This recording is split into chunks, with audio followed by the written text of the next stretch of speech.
Season 2, Episode 10, the Season 2 finale. I'll see you that 3-month cliffhanger and raise you, 18 months?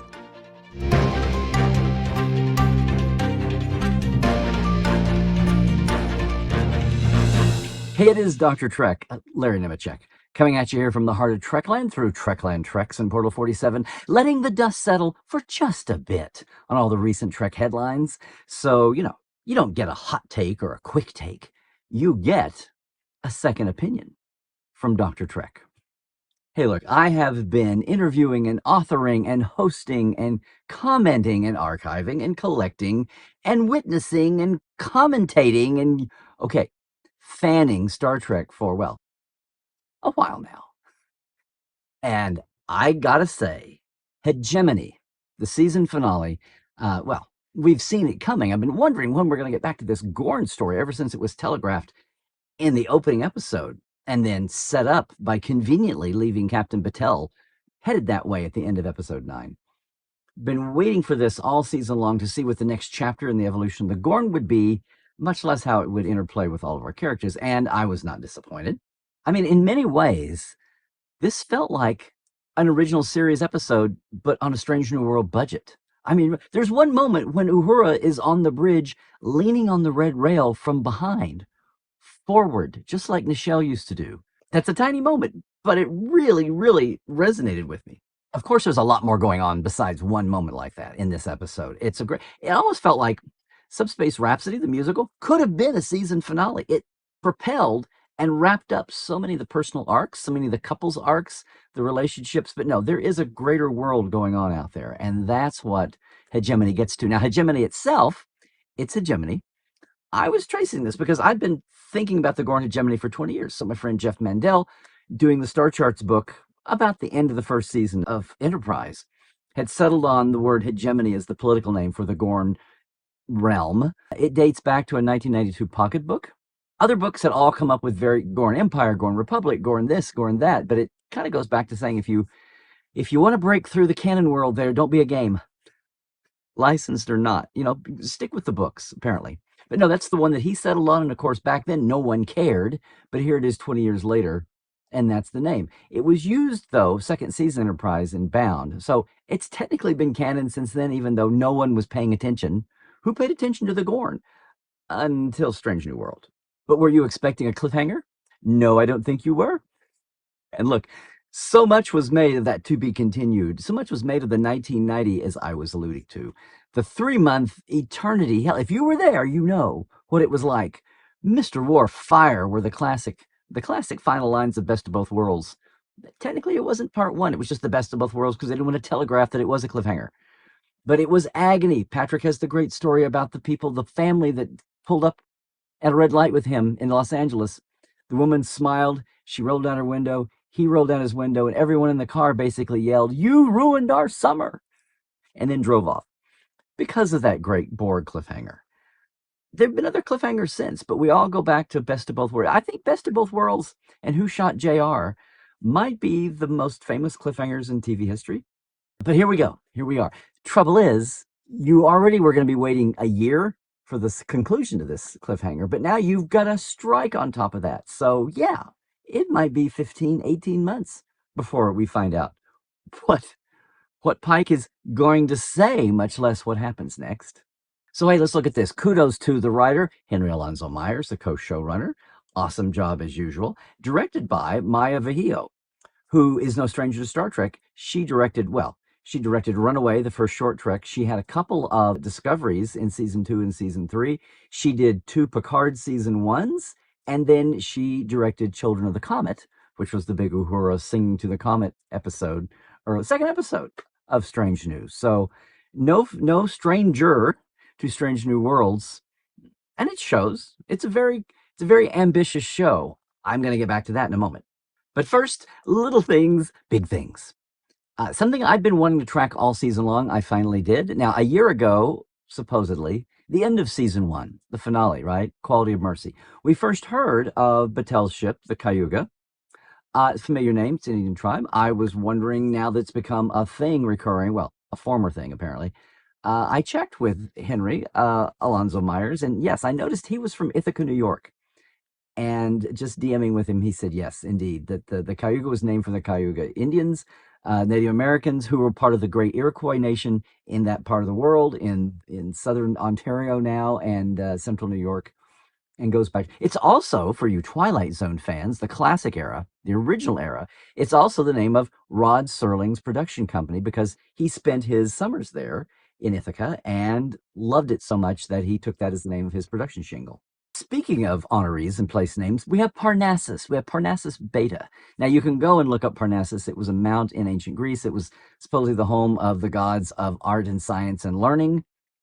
Okay, but what intrigued me was why Beta? And apparently, this system, which is not a Federation colony, although those sure look like humans, if not humanoids, it's a colony that uses alpha, beta, gamma, delta, epsilon instead of the Roman numerals 1, 2, 3, 4, 5. Why? They're just so darn independent? I don't know. They've got the freedom to do Greek letters, which are more syllables, than using Roman letters. But anyway, but that's the thing. So we're looking at Parnassus Beta, which is the second planet of the Parnassus sun, has a moon. That's the nomenclature. But this colony, really? These people from the 23rd century all want to live in the Midwestern U.S. recreation? Because it's an easy location to find in southern Ontario, which, by the way, is a filming location. All of those were fake stores, fake lots. It's all a location shot at a studio in a town called Pickering, just outside of Toronto. So not a small town you can visit. It's a shooting colony. Pickering, Ontario. But a bunch of Parnassus independent, non-Federation or expat Federation colonists want to live in 30s, 40s America? Really? It's a budget thing in this era of how... Oh, wait. That's about as canon as you can get. I mean, it's not 40 acres in Culver City. It's not Landers Beta 3. It's not old New York, but it'll do. It'll do. It's about as TOS canon as you can get. Much like, increasingly, all the plugins and cables that we use to see for connections and wiring. It looks goofy, but it's TOS canon, by God. Now, on the other end of this episode, I know it was a Tom and B'Elanna moment to wind up with Spock and Chapel in space together in their EV suits, hanging as, well, the wreck of the saucer of the Cayuga heads toward its kamikaze suicide mission. And they spring forward free, hanging in space, and their hands find each other. I'm just going to have to assume, though, that these simple EV suits, these simple evacuation suits that Spock and Chapel are using, well, Spock's not so much, but I'm going to assume they both have some kind of thruster propulsion, because there's no way that they can they looked beautiful swooping out of the top of the wrecked hull, but there's no way they can do that with the laws of physics and motion and acceleration on their own, just by whoofing themselves away. If you remember The Martian, Mark Watley could only propel himself out, and this was going by saying, yeah, it was a fictional story. Martian, great movie if you're a Star Trek fan. It shows the power of rational thinking and training. I don't think any amount of Vulcan mysticism, Vulcan science was going to be able to propel Spock and Chapel out of the top of the hull and then swoop and reorient and watch the scene. Those suits had to have some kind of little thruster. I mean, if nothing else, we're 2 and 3 years after Discovery's Klingon War period before they jumped ahead. We're just a couple of years after Discovery's first couple of seasons, and those suits could do anything, right? So we're good, huh? But I do have to say, coming upon all that destroyed Cayuga debris, the death knell of that ship, and wondering how many folks were lost from Captain Batel on down, it really evoked for me one of my favorite moments in all of Star Trek is the Enterprise coming upon the Constellation in the Doomsday Machine. And that funeral dirge, Jerry Soul's soundtrack, the part you don't always remember from the Doomsday Machine, not the Jaws later copied it, thank you, John Williams, the da-dum, but the dirge. And it was not quite so on the nose here with the music soundtrack, but it was still evocative of that same feeling. And you got the around the bridge, reactions at the death of the crew, the feeling for fallen comrades. Even though we found a few later on, I love that moment. Of course, the Constellation was mostly intact. The Cayuga was completely shattered into a debris field. It's not their fault that they had a higher effects budget. Now, if you notice in the middle of all this, there's some real science going on here. There is a display screen that talks about the gravitational slingshot going on here with an Oberth effect, which is a real thing. The Oberth effect is the momentum, the acceleration you can get if you use a gravity well. Normally there'd be no up and down in space, but a gravity well would have gravity to the bottom.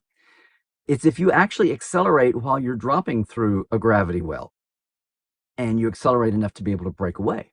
That's the Oberth effect. Then we also hear about using a fourth Lagrange point. Lagrange points are real. You may have heard of the L5 Society.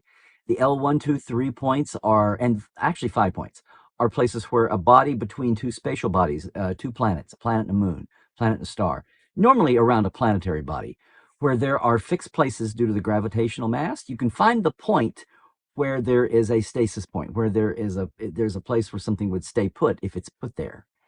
And we're referring here to the fifth Lagrange point. Real science? Okay, I have some questions. This very intriguing interference field on this tower.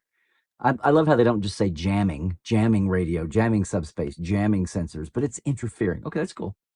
You've got this interference tower, like it's some kind of Gorn-like Eiffel Tower or something. Isn't that just about what they had on Cestus 3 in the attack in Arena? It was interfering with fields, causing a feedback loop on Spock's tricorder. The TS-122. I think that's a wonderful little bit of found continuity. Okay, but here's a question that's been mounting ever since the episode started mounting. What exactly is a ready room? Now, the first time in production era we saw a ready room really was the beginning of Next Generation. Bob Justman suggested that rather than have the action, as in the original series, private conversations, if they were too private for the bridge, even hunkered down around the captain's chair, if they were too private and needed to be held elsewhere, rather than run down to the captain's quarters, have a little captain's cabin right off the bridge, which has a naval background. That's where the Next Gen creators were pulling it from. But now we're a century before the little Picard room, the slightly bigger Janeway room, even the tiny one that was on the Defiant. Check it out. No, we're a century before that. And what is a ready room now? It feels like the ready room of this era's Enterprise is the conference room. It's the conference lounge. It's the old school briefing room with a captain's desk over at the side. He gets to keep his saddle. His personal effects are at the end, but the room is there for everyone to go in and use as a briefing room. It's slowly been dawning on me that there aren't separate rooms here. But even more pressing is the question, how do you refer to it? Is it not the ready room? Is it not my ready room? I'm hearing it referred to as ready room. Go to ready room. We said that in ready room. Did you catch that? I know it's just a weird little thing, but sometimes the weird little things are the things that stick out at you the most. Actually, the line was beam to ready room. That was it. In fact, intra-ship beaming was scary 9 years later in Day of the Dove's time. Here, intra-ship beaming, now it's not people, it's cargo. The dreaded crate 32. I almost wondered if it was full of Protocol 13, but that's fine. I guess cargo is not so critical for intra-ship. I'm sorry, this is called in-ship transport, which is fine. Now, that's not to be confused with site-to-site transport. Site-to-site transport is using a transporter room as a relay to pick up a target body or material article and beam it to another place, and neither location is a transporter pad. You're actually channeling all the locator beams, sensor beam scanners from a non-transporter pad location to a home base non-transporter location. That's site-to-site beaming. But intra-ship beaming used to be the bugaboo was worrying about beaming inside of a bulkhead because of the tighter quarters. So, okay, I'm going to say this is 9 years before because it's cargo, not sentient life forms, and that was what was so special about the moment in Day of the Dove.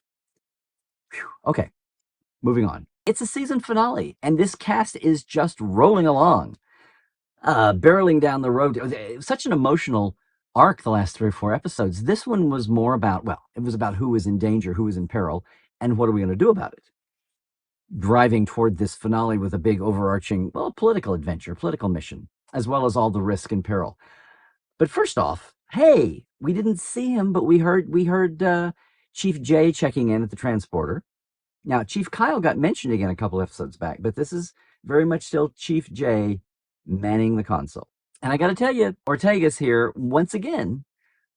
Hotshot pilot to be sure, but you know what? She is sharing something else with another hotshot pilot that we know of. Just like Tom Paris, she has a knack for the 20th century idioms, at least. Break in case of Gorn. She did this a couple of episodes back, too. So, okay, it seemed a little odd and out of place, but you know what? I'm willing to let her be the hobbyist of the 20th century here and wonder if this is just a thing with flyboys and flygirls. But that manic shuttle landing, that white knuckle ending when everybody else, including the former test pilot, that was a preview clip that they showed months ago, and you had to wait till the season finale to get it in its real context. And we find out that Una and Uhura are both fans of zombie movies. So apparently, maybe more than Ortega's is a 20th century aficionado here, or maybe the art of the motion picture has survived, and the zombie movie, The Warping Dead, maybe they really are an ongoing thing, even to Spock in a more limited way. And speaking of our Vulcan, this is really a trend that's been interesting. I almost hate to point it out, but there are times I'm hardly the poster boy for the memorial to all the zine editors inspired by all things Spock and Vulcan that started this fandom in the first place, got it off the map. But there are times when Spock's turn of phrase does not feel like it rings true. This week, he says something about we have to save Captain Patel, not rescue Captain Patel. Just as one time recently he said turn on instead of activate. He also had a line, something about pull this off instead of successfully complete. And then I tell myself, shut up. He's only 27. He's still young. He's still unsettled Spock. So I'm going to hang it on that. Also, I don't know if it bothered you, but the moments when Spock falls into talking with Una, of all people, about his personal relationships and his personal travails with Chapel really made me uneasy. Like, really? They're going to talk about this on the bridge within earshot of other people? And then, bam, it hits me. Kirk and Spock did that all the time. Am I only being sensitive to it because it is Spock? And then, bam, the second, it goes right back to my working theory that, again, this is Spock in a fluxy time. He's in transition here. He's going to be in transition a lot more down the road, thank you to Leonard Nimoy's arc, but and all his performances. But right now, Spock is in a weird place, and we know he's going to push back. And by the time we get to the Kirk era with McCoy and Scotty, he is going to be so shut down and so repressed because of what's happening right now. He is open about his relationship. He is telling several people about not only T'Pring, but now Chapel too. He's going to learn never to do that again. So yes, we can let him indulge in a few slangier turns of phrase, not quite as precision Vulcan as you would think later on. This is all going to come back to haunt him, his whole persona of the moment, and he won't be doing this in a few years. I even want to turn to Admiral April for a second, because for this, the second out of the last 3 weeks, it feels like Pike is contorting himself just a little bit to follow along what he's being ordered to do by April. I want to focus on April for a moment, because it seems unreasonable that he's projecting this air of diplomacy and contact and even a little bit of appeasement with the Gorns in the hopes of nudging along a little bit better relationship. He's looking at it from the big picture diplomatic side of things. And from what we know, it almost sounds insane to think about understanding them and getting to know the Gorn, and Pike trying to take that, run with it, and then look at his skeptical crew. But look what's happened here. We've enjoyed the hell out of the Gorn, this edition of the Gorn, for these alien-type moments. The horror that we've wrenched out of the Gorn, right? These creepy episodes, these danger moments, and it continues in this episode. But let's remember something, and this is, again, what we get. We're having to do this between the lines. You're having to connect the dots and remember, we're talking about a technological species. We're talking about a spacefaring species that are amazing fighters, and not just with their claws and their kinetic speed of their young ones, but they've got great weapons. They've got great propulsion. They've got great strategy and tactics. They have their hunter ships. That should tell you something.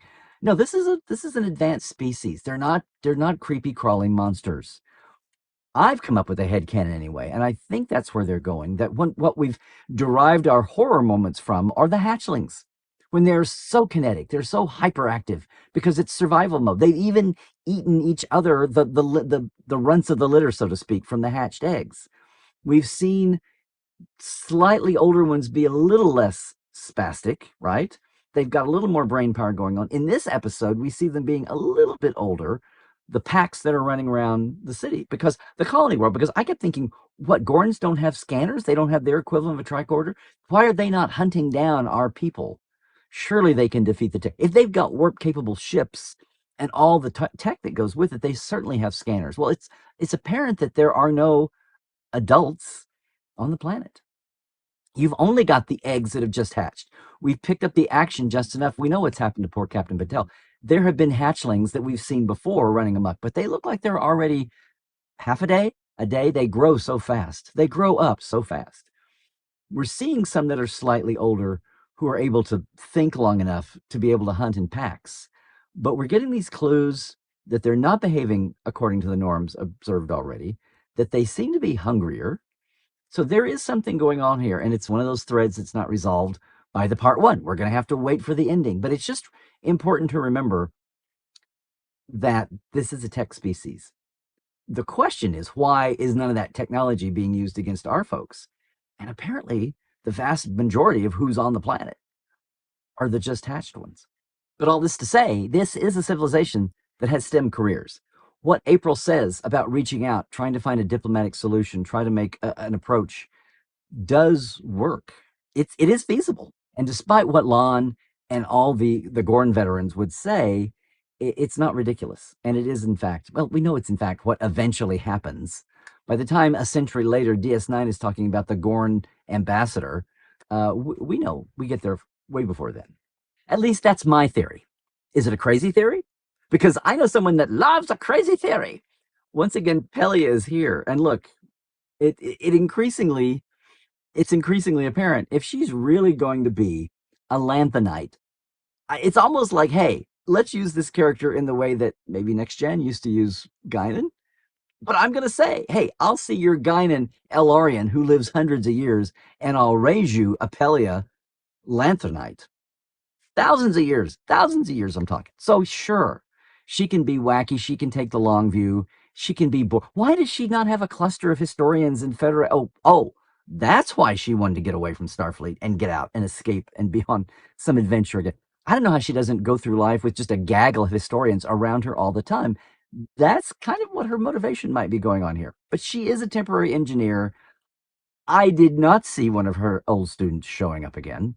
Of course, when you're thousands of years old and you've apparently taught, I mean, Starfleet's only 100 years old at this point.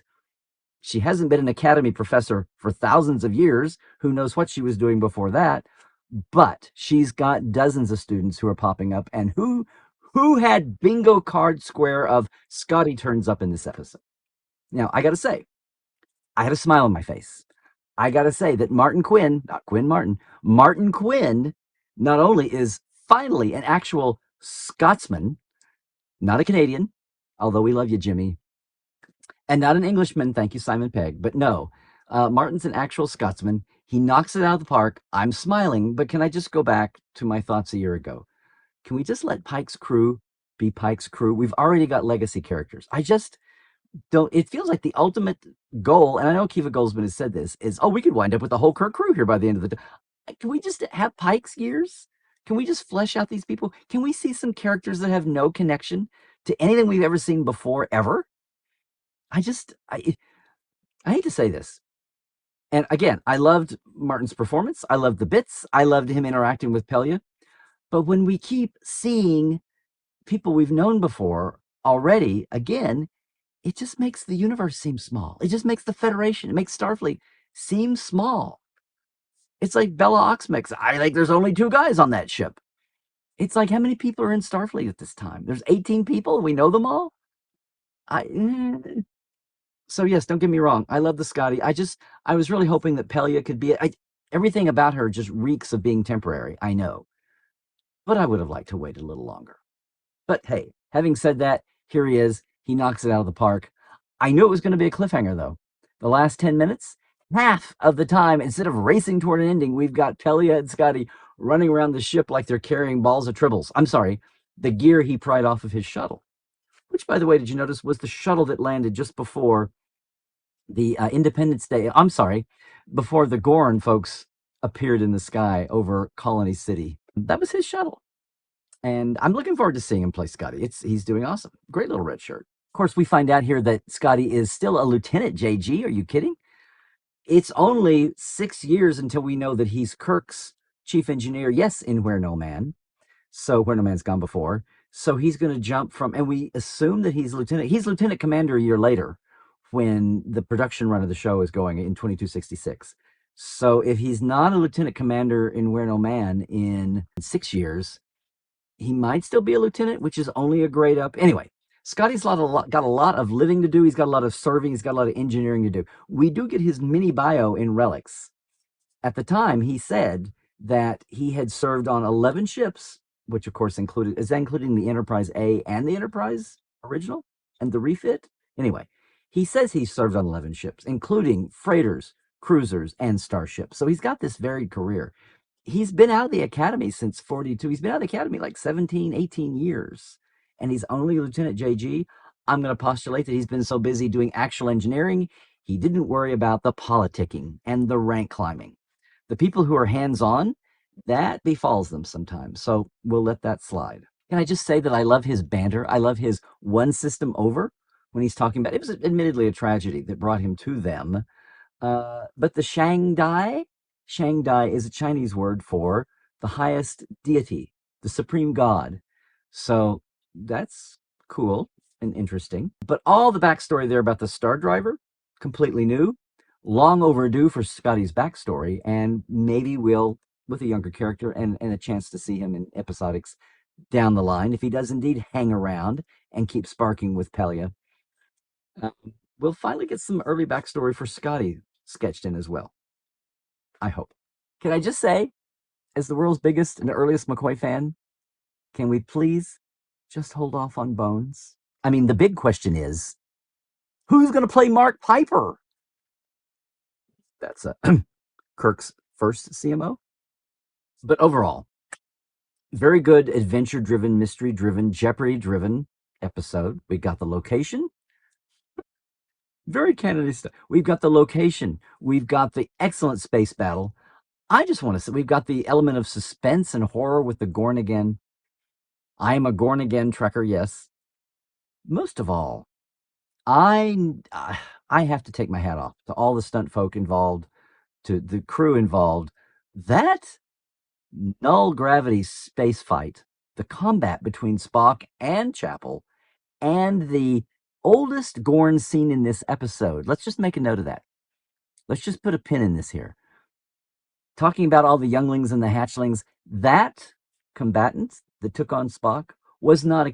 I feel like he was the one adult left behind to stay with the newly hatched. He was not frantic and frenetic. He had a big tail.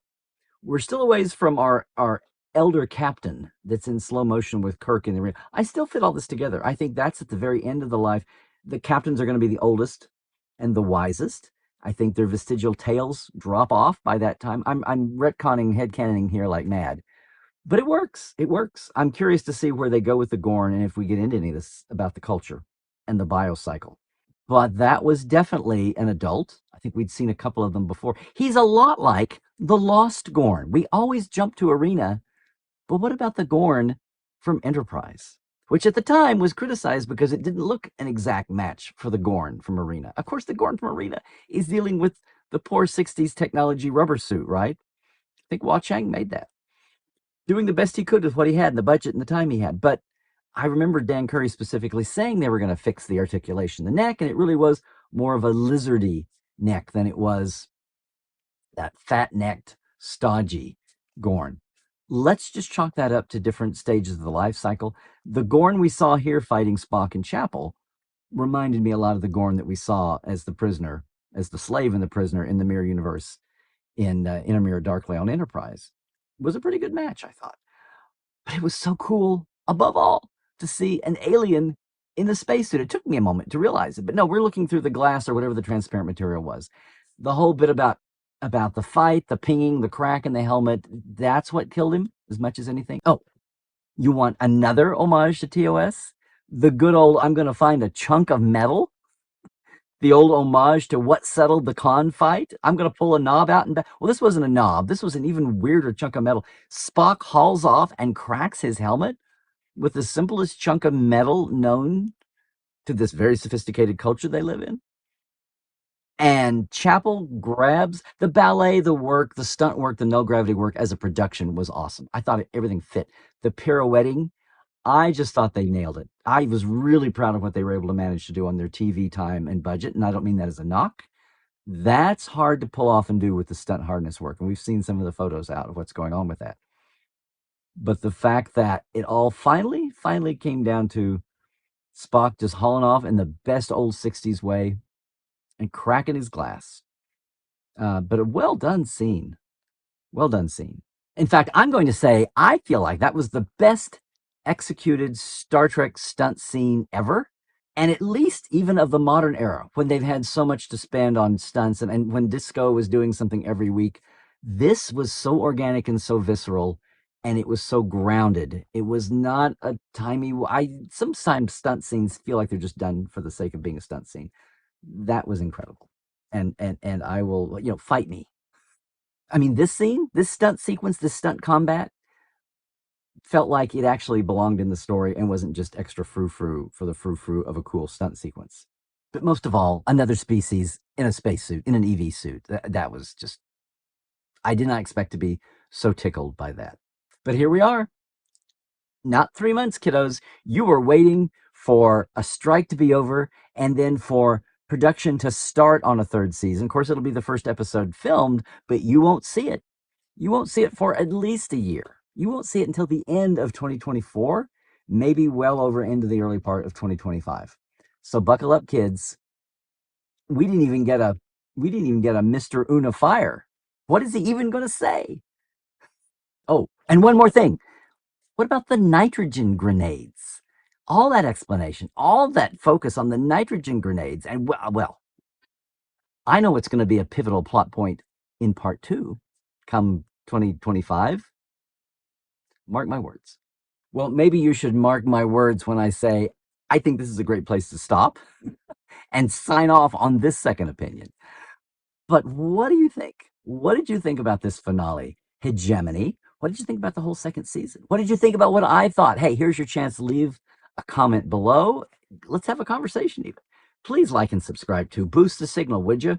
Hey, I dare you to subscribe for some Star Trek sanity. Most of all, look, if you enjoy the Dr. Trek perspective, if you enjoy what we do in Trekland, I invite you to go over and check out, well, all of our experiences, our live streams, our podcasts, like the Trek Files from Roddenberry, like Trekland Tuesdays Live, like more of these second opinions, and hey, our day tours, our Trekland treks that you can customize your own away mission. All of that is at LarryNemecek.com. Check it out, would you? And Trek well, everybody.